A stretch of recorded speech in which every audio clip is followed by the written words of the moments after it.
Hello and welcome to John Can Fix Anything. Today I'm going to show you the right remote to purchase for your Canon EOS Rebel SL2, and more importantly I'm going to show you how to pair it up and use it. So stay tuned.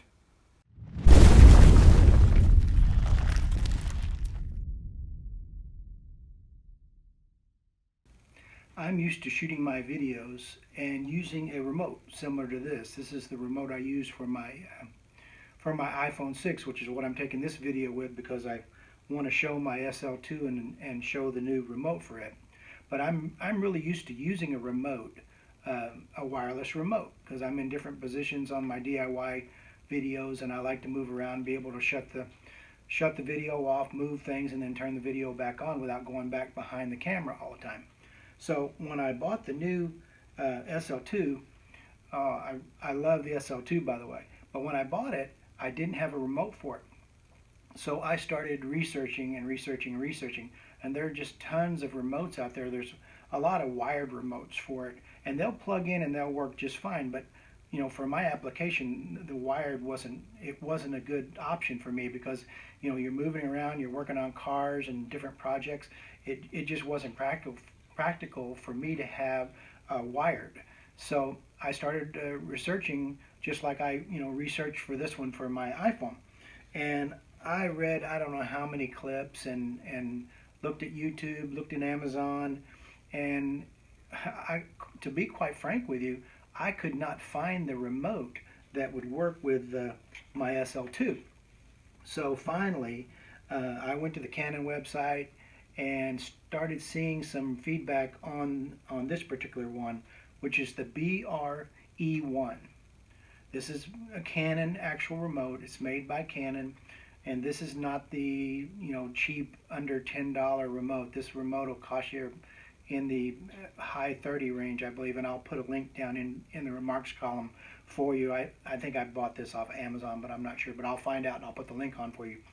But anyway, after researching all the other Canon remotes and everything else, nothing actually synced up and worked with the SL2 because it's Bluetooth. It's got a wireless network, but if you want to go remote on the SL2, you have to go remote with this BR remote. This is the only one that will work and do the job. I tried a couple of the others. They won't sync up and they won't work. This one will, but it has a complicated setup. So that's why I'm doing this video, because after I finally did get the right remote and Canon verified to me that yes, this BR remote does work, I couldn't get it to sync up. I could get it to sync to Bluetooth, but then I couldn't actually get it to work in camera photo mode, and I couldn't get it to work, more importantly, in the movie mode. So I mean, after exhaustive search, I finally found a couple of small lines in a couple of blog sites that actually explained this in enough detail. So I put 2 or 3 of them together, and I finally figured out how to do it on the SL2.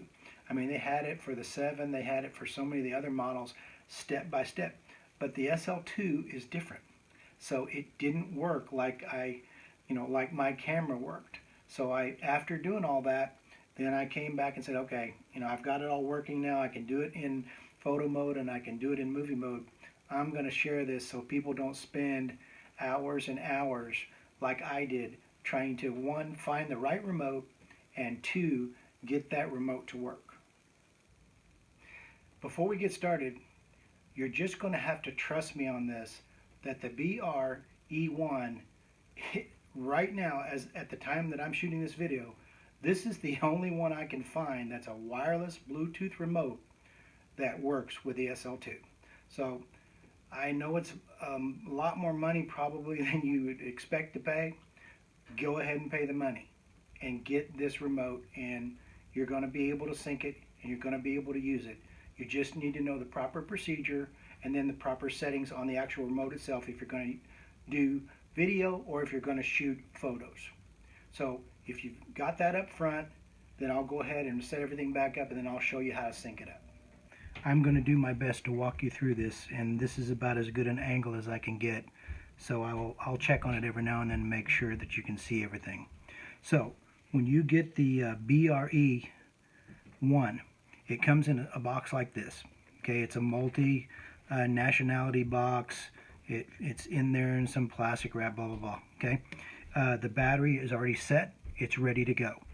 Okay, now when you open this up and you look at it, basically it's multi-language, and it's a ton of instruction, but it doesn't really tell you anything about how to sync this up. It says see the camera manual. Well, the camera manual on the SL2 is inconclusive when it comes to figuring out how to make this or any other remote work. So it's rather useless. It's really disappointing, because after you spend this much money on this remote, which is more money than I think than I've ever spent on a remote, you would expect it to have some seriously good information, and then when you start searching the web for it, you still can't find anything. So it's really disappointing. So anyway, that's what it comes in. It's wrapped pretty well, you know, everything looks good on it. And so it's got the main button on it. It's got an AF switch, and then it's got a switch marked W and T. Okay? And the W and T, when you hold the W and T down for 2 to 3 seconds, then you're going to get a blinking light here, and I'll get into that in just a minute, but I've got to get the camera set up. So before you get this in pairing mode, which is what that is, you need to go to your SL2, and you need to get it set up so that it will pair. Okay, and the SL2 is not like the 7 or anything else. Okay, it's a little bit different than all of them. A little bit, the screens are a little bit different. So I will do my best to walk you through it. You'll have to bear with me just a little bit because I'm doing this upside down. Anyway, turn the power on. It doesn't matter whether you have it on regular on or you have it on movie.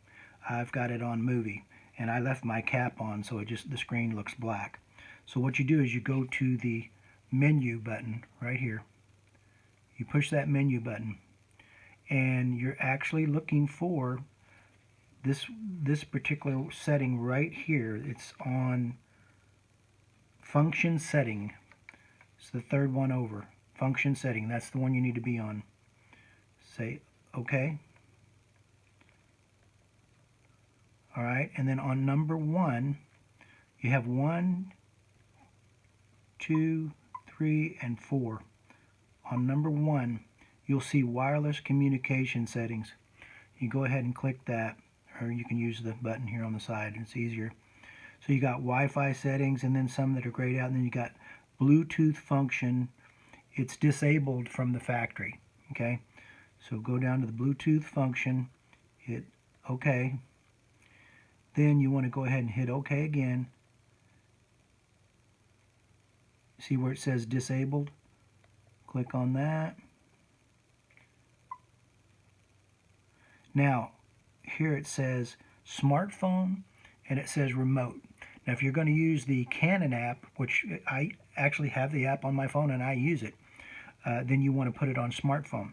But if you want to set it up for the BR-E1, then you've got to put it on remote right there. Okay? And then it'll come up and, you know, give you the information about it. Go ahead and click OK.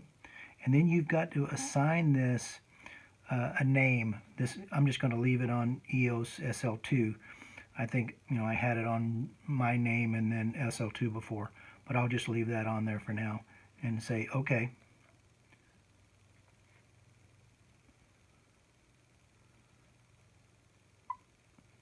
And then it's going to say it's been selected, and you know it's going to save the name. So you go ahead and say OK. Alright, now your Bluetooth function is set for remote. Okay, so that's what you got to have. Alright, now if you go down here to pairing, okay, you can click on pairing, and it says pairing in progress, so it's actually in pairing mode right now. So you go ahead and grab the Canon BR-E1 and hold the W and T down. See that red light blinking right there?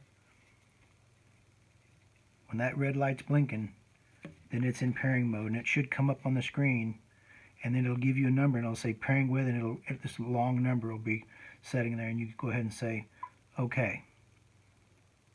Alright, so then now you've got it set up on the remote. Pairing is now blocked out.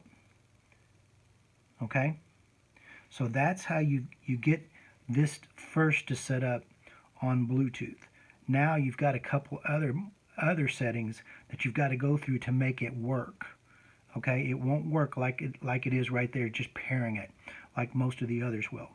Okay, so now you've got to go back into the menu again, and then we've got to go through a couple settings on the camera, and then I'll show you the side settings on the BR-E1.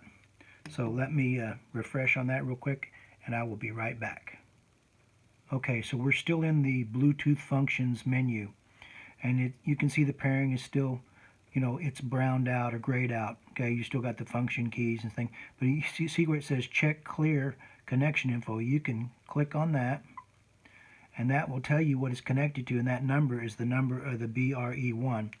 It'll also give you an option down here to clear that out.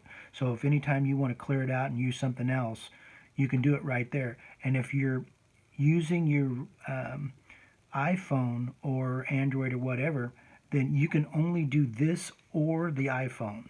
Okay, so keep that in mind. If you like that app, then you don't want to do this, because then the app's not going to work anymore. So anyway, that's where you can clear that back out. Okay, I'm going to go back to the menu, and this is just to give you the address of what you're actually connected to. Okay, so if you go back out, all the way back out, and I don't want to clear that.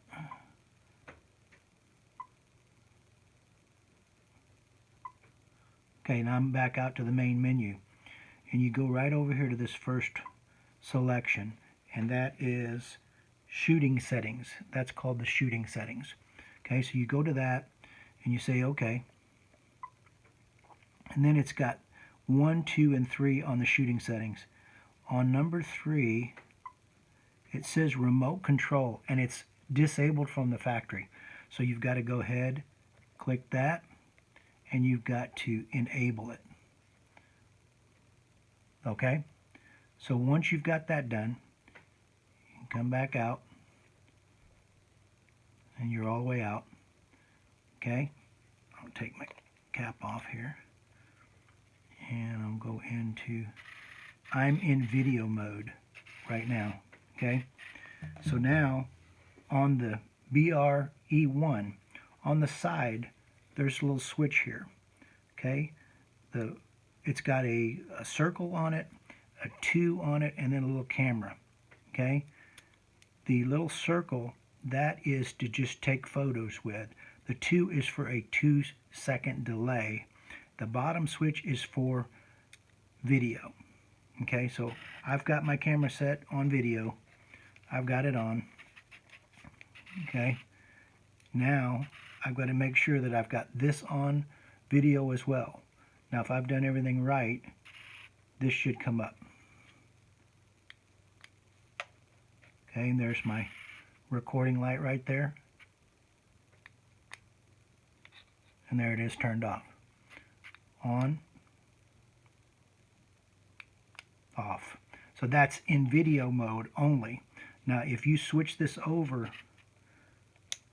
to take photos with, then you've also got to go here and switch this all the way up to photo as well. If you don't do that, it's not gonna shoot the photos. Okay, so you've got a couple things you've got to remember at all times. So now this is set up in regular shot mode, and I can take the photo, just as many as I want. Okay, but if you don't set this thing up right and you don't switch these back and forth, then you're not going to be able to use this properly. Now most of the time I'm always shooting in video mode. I take very few photos, and when I do, I'm looking at the camera. So anyway, now that I've got this set up, I can be behind the scenes now, and boom, I can turn it on and I can shoot my video. Now this remote works just like the one I had for my iPhone. So that's how you have to set it up. It's actually a lot more complicated than it should be, and shame on Canon, because they're really aren't any good instructions anywhere on any website, especially not on the Canon website. You don't get any instructions with the BR-E1, and you don't get any good instructions with the SL2. So if this video helps you out, please give us a thumbs up. Better yet, I would sure appreciate it if you would subscribe to the channel. If you have any questions or remarks, please, if you have any questions or anything to say about this video, please leave them down in the remarks, and I will put all of the links together for everything for you on the bottom as well. So if you enjoyed this video, I'd sure appreciate the feedback. Thanks a lot, and have a great day.